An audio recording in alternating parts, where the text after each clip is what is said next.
Now we're going to cover cleaning with home management, because this is a really important piece. I remember being a missionary in Canada and went into a lot of different homes, and there were homes that just seemed to run really well. They smelled awesome. It was clean. They don't have to be like perfect, but you could just tell it was organized. It felt good.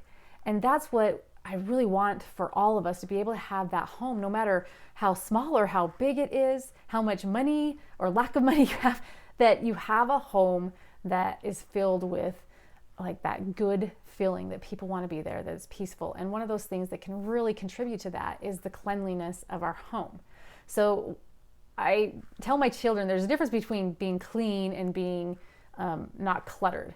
So clutter may not be dirty, right? But dirt is dirt. So for me, it's important that we have both.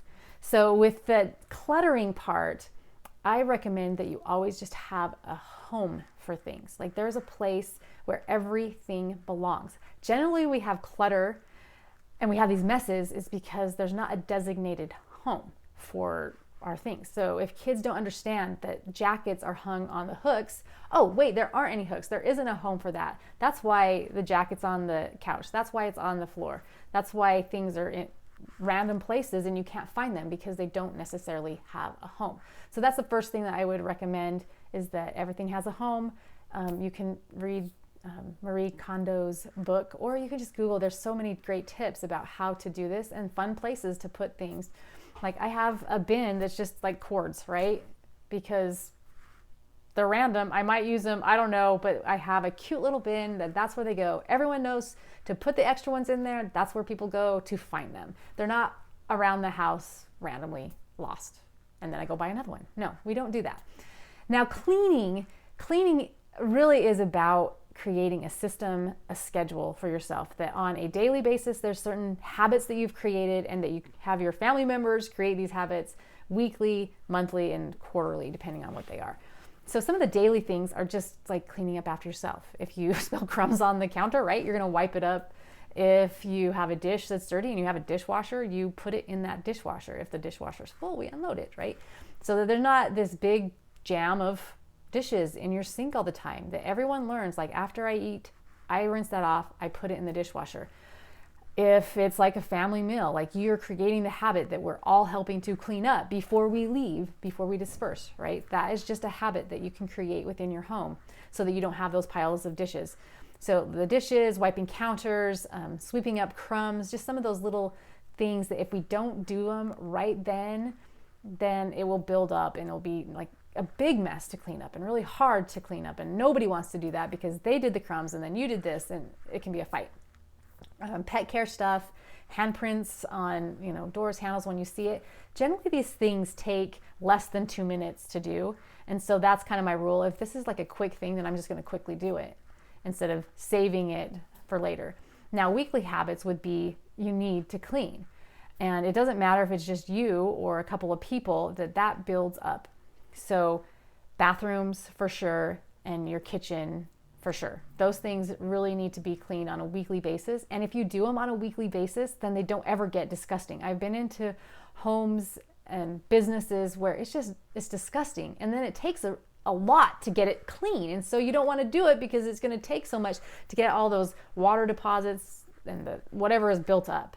So if you're doing it on a weekly basis, you don't have the buildup, and it's really easy and pretty fast to do. And then if there's more than one family member, that you're including them in that. If they are making something dirty, then they should have a responsibility to help clean that up. And so having that family council to be able to decide like whose responsibility is to do this or that. Another thing is dusting on a weekly basis. If you do this on a weekly basis, depending on how much dust you have in your home, if you have carpets or hardwood, that it may seem like there's no dust, but if you don't do it and you leave it till you see it, then there's usually a ton of dust and it's harder to get off. Sometimes it's like greasy and hard to get off. So, doing your blinds, doing all counters, doing fans, ceiling fans, light fixtures, and you just have this routine. And one of my tips for this is that you put in those AirPods or crank up the music or listen to a good podcast or book, something that I recommend that you're using that time for personal development, for growing either in your skill or your knowledge. of something. And so you're killing two birds with one stone, and it becomes fun. It becomes educational, whatever it is, as you're cleaning.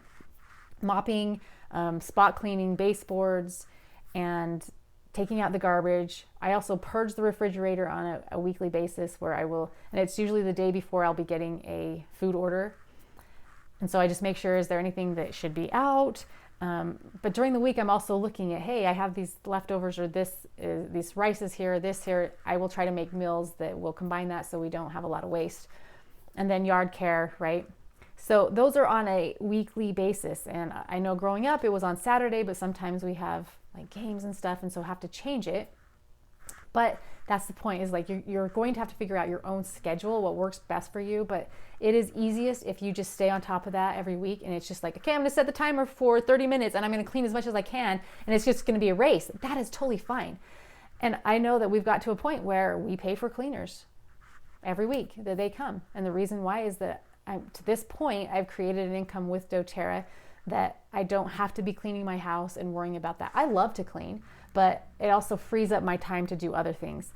So that might be some consideration. It might be maybe once a month you have cleaners. Every other week you have cleaners, until you get to the place where you have enough income to pay for cleaners. And to me, I think this is providing income for other families. This is providing jobs for other families. So I don't feel bad about someone coming in and cleaning my home. I know how to clean it, and I want it clean, and I like how it feels. So that's also another option that you have.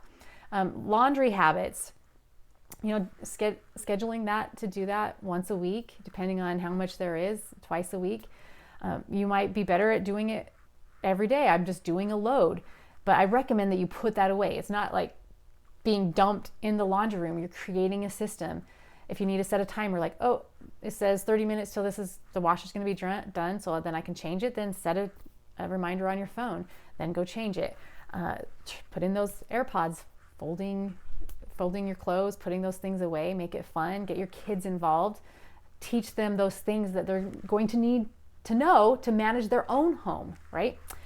And then also quarterly, I think it's really important to put on there, like when air filters need to be changed in your home. We have one thing that I would recommend is get to a point where you can have a water filter, a whole home filter, and then also tap water. This will save you a ton as far as cleaning water spots. Like if you don't have the hard water, and if you're not drinking garbage water, this is totally worth it. This will save you time and money over the long haul. So I recommend that, but there might be a maintenance of that. So scheduling that in your phone every year, maybe it needs to have a maintenance, like oil changes for your automobiles, shampooing your carpets or furniture, cleaning your windows. Maybe you say every 6 months in the fall and in the spring, we clean the inside and outside of our windows. And then also doing a pantry clean out. So sometimes I'll see, oh, kids aren't eating those snacks. I will take them out of the pantry and I will put them in a bowl in the kitchen where it's just sitting there, and people will more likely eat those when they're sitting there because it's just so easy to grab. So you might do that pantry clean out once a month, or depending on what's in that pantry.